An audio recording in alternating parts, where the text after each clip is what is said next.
Zaranthia's sun never set, it bled. A red giant hung frozen in the sky, pulsing heat across the endless dunes, baking bones beneath the sand. The desert whispered with wind, but it offered nothing else, not shade, not mercy, not water. Lyra's legs trembled as she crested another dune. She no longer remembered how long she had been walking. Weeks, months. Her internal chronometer had long since failed. Her breath rattled in her throat, dry as ash. Her once polished armor was dulled with sand and flaking corrosion. Her skin blistered beneath it, peeled raw from the slow starvation of thirst. She wasn't supposed to be here. She had once been the Stormpath's swiftest scout, agile, precise, the youngest of the Niliri elite to map the northern vaults.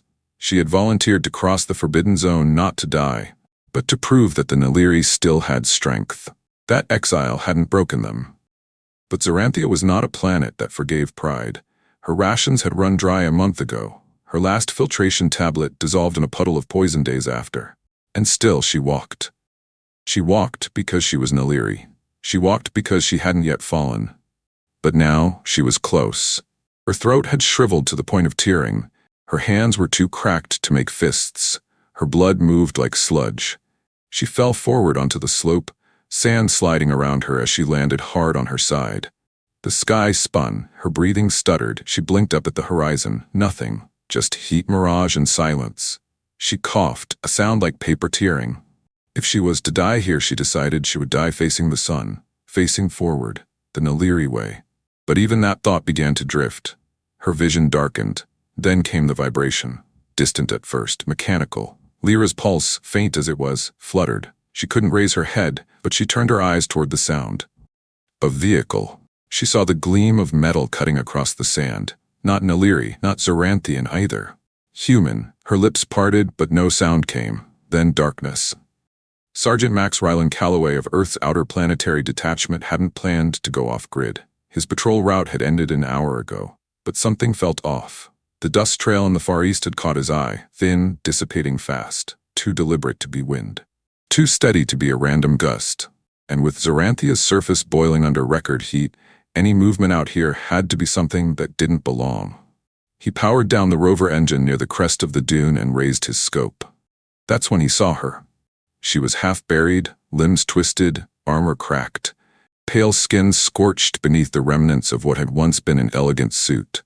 At first, he thought she was a corpse, but then he saw her fingers move. He grabbed the medical kit without a second thought and slid down the slope, boots digging into the sand. He knelt beside her, pressed 2 fingers to her neck. Faint pulse. "Hang on," he muttered. Her eyes fluttered open, barely. They were violet, like something carved from frozen nebulae. And the way they looked at him, not in fear, not in recognition, but in raw disbelief, hit him harder than any war report ever had. Max pulled the hydration vial from his belt, his last one. He hadn't even opened it. He tilted her head gently, uncapped the vial, and pressed it to her lips. She didn't drink at first. She just stared at him, as if trying to decide whether he was real. He gave her a half smile. "It's not poison, promise." Then she drank. One swallow, then another. She choked, coughed, then clutched the vial with both hands as it were life itself, which to her it was. Max let her finish. He let her breathe. Then he said softly, "You've been out here a long time, haven't you?"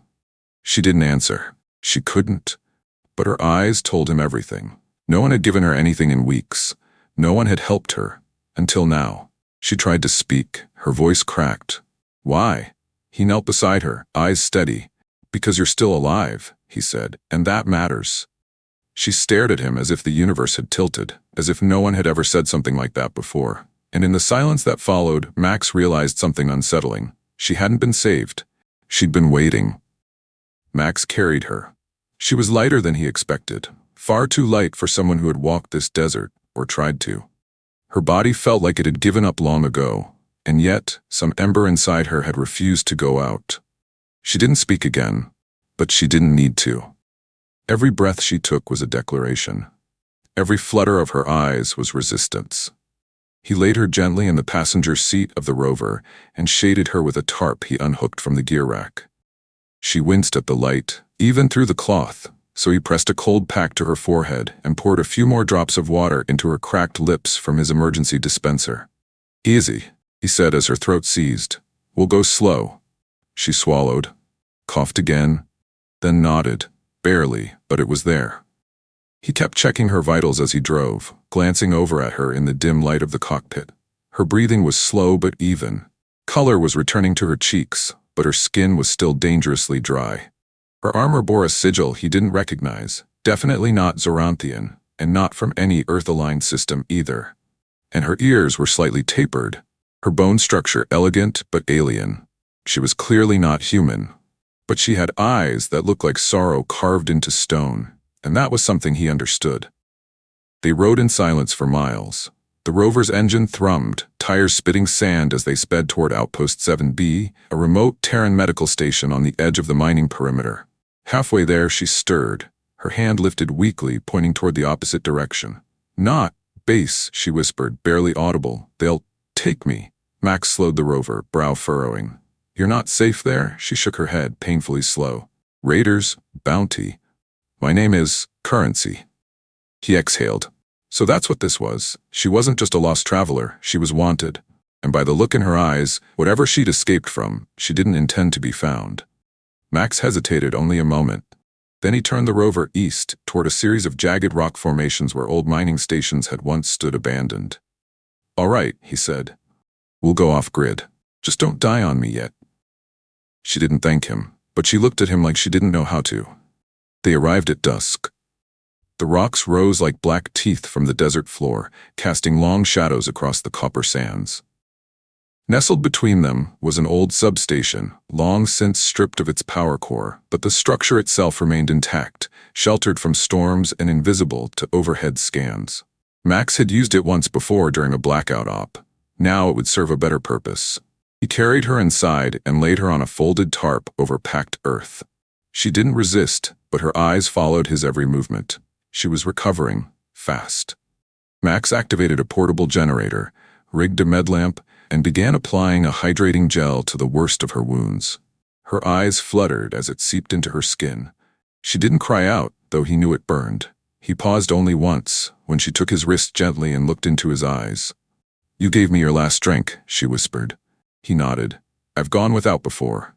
Her eyes lingered on him. "No one else would have done that." "Maybe," he said. "But I did." Silence stretched between them again, heavier now. "What's your name?" He asked softly. She hesitated, then said, "Sayla." He repeated it. "Sayla." It felt like something rare, something not meant to be spoken in vain. She closed her eyes briefly, letting the name echo back at her through the shelter walls. Then she whispered, "Why do you trust me?" He leaned back on his heels. "I don't," he said. "But I trust the fact you're still alive. I've seen people crawl through hell and come out screaming. You came out silent." She opened her eyes again.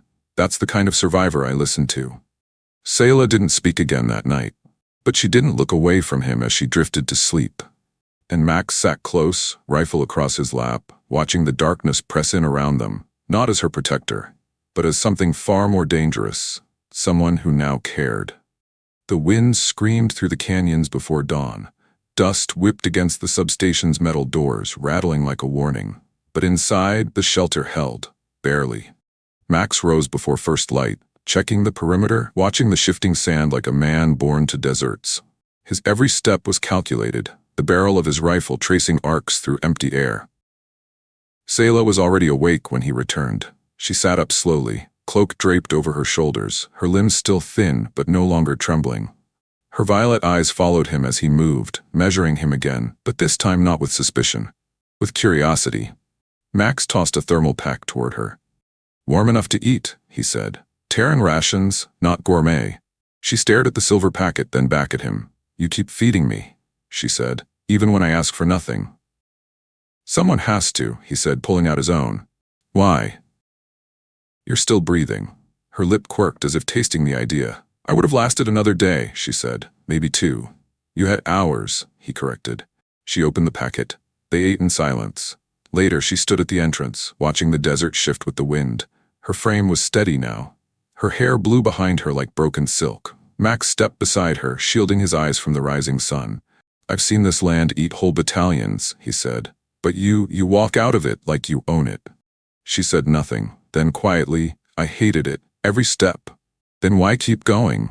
She turned to him, because dying would have been easy, but being found, that would mean they could put chains back on me. Max felt the air shift around her. Not physically, spiritually, the way battlefields feel after the guns go quiet but before the wounded start screaming. They? He asked. Selah looked him full in the face. My people sold me to the highest bidder. I was born noble, marked for breeding. My name was sealed behind palace walls, and my voice was only worth what someone paid to own it. Max didn't speak. She looked back out at the desert. So I walked. I walked until the only thing I had left was thirst. Until the only thing I wanted was silence. And then you showed up.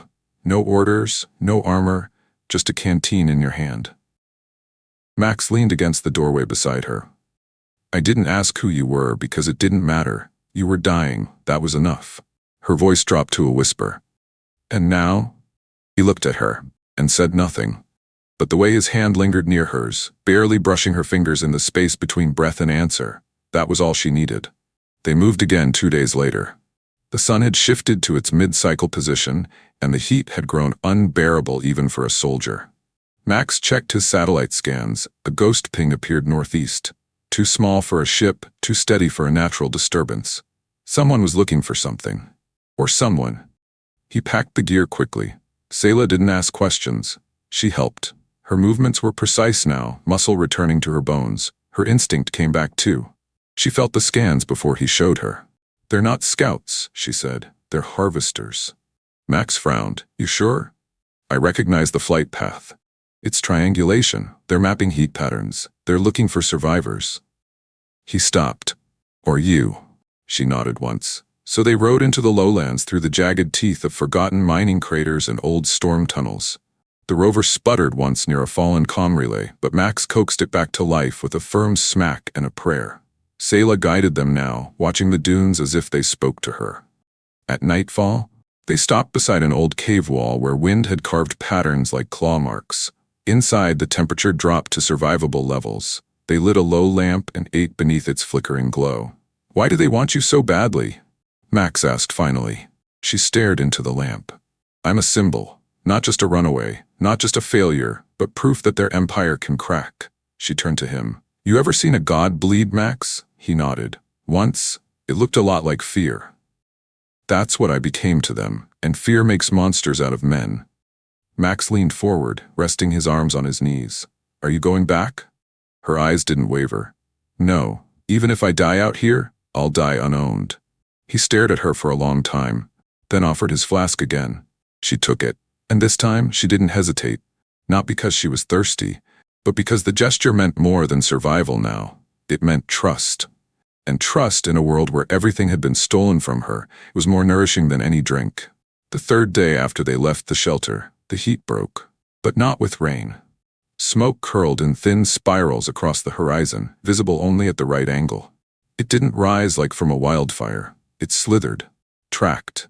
Max spotted it first and slowed the rover behind a crumbling ridge. He cut the engine and crawled out, crawling along the rocks like a ghost of war. Selah joined him just behind, silent and ready.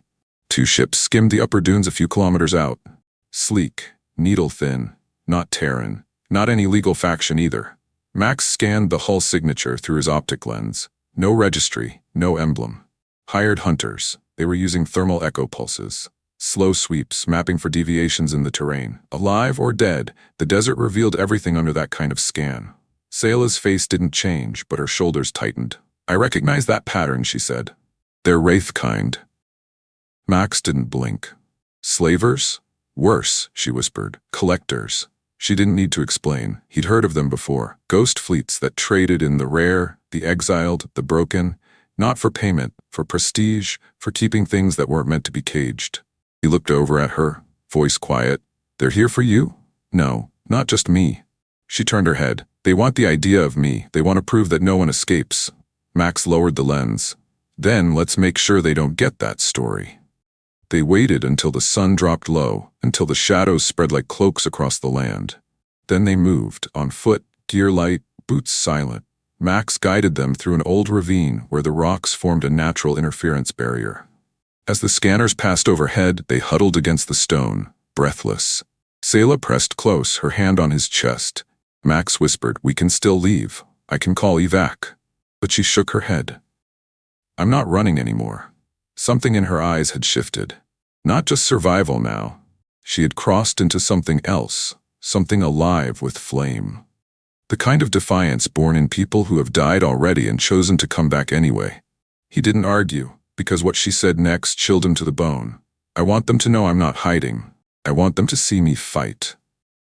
And in the silence that followed, Max realized she wasn't the hunted anymore. She had become the storm. The first one dropped at dawn.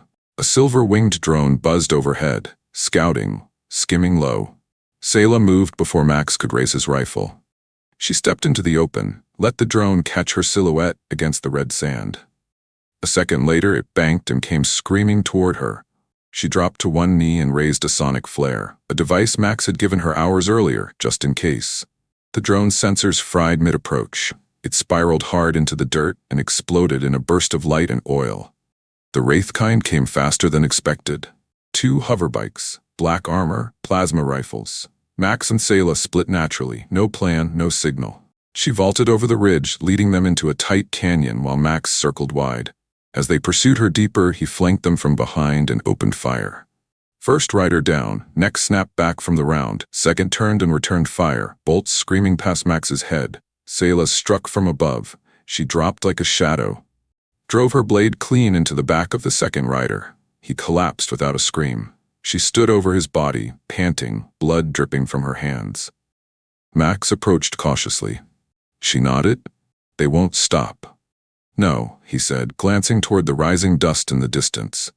But neither will we. They buried the bodies in a trench and doused the crash site with acid wash to erase the signatures. Then they moved again, faster now.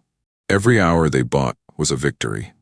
That night, they made camp high in the rock cliffs, where the winds howled like old gods and stars blinked behind the smoke.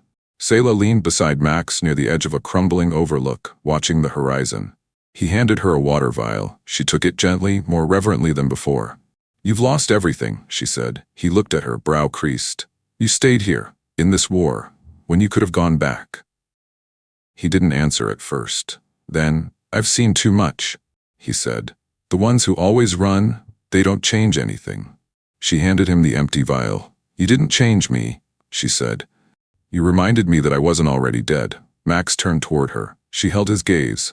Then her hand brushed his. It wasn't a plea, it was a promise. That tomorrow, if they died, it wouldn't be alone. And if they lived, they'd decide what came next. Not the hunters, not the ones who tried to chain her name to fear, but 2 people who'd traded their last drink and built a reason to fight from the dust. The morning was crueler than the night.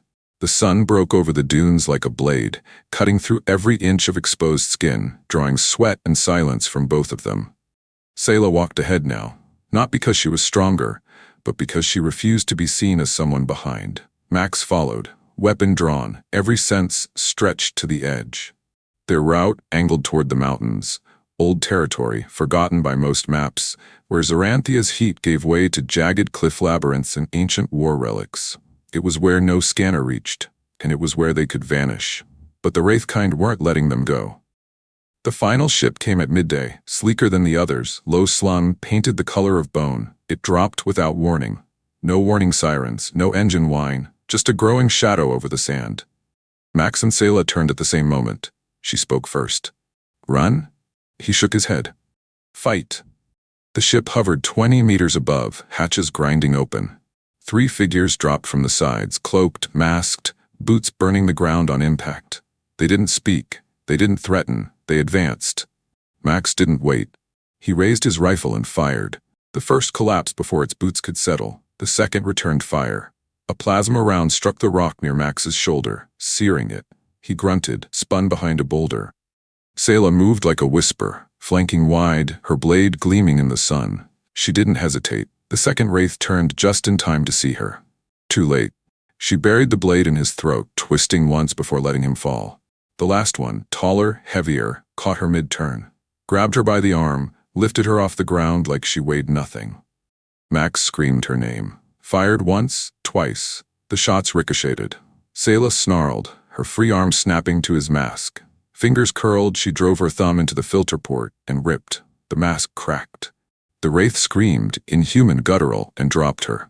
Max didn't hesitate. He charged and emptied his clip into its back. The body shuddered and dropped beside the others. For a moment there was only wind, and breathing, and blood on the sand. Sayla dropped to one knee.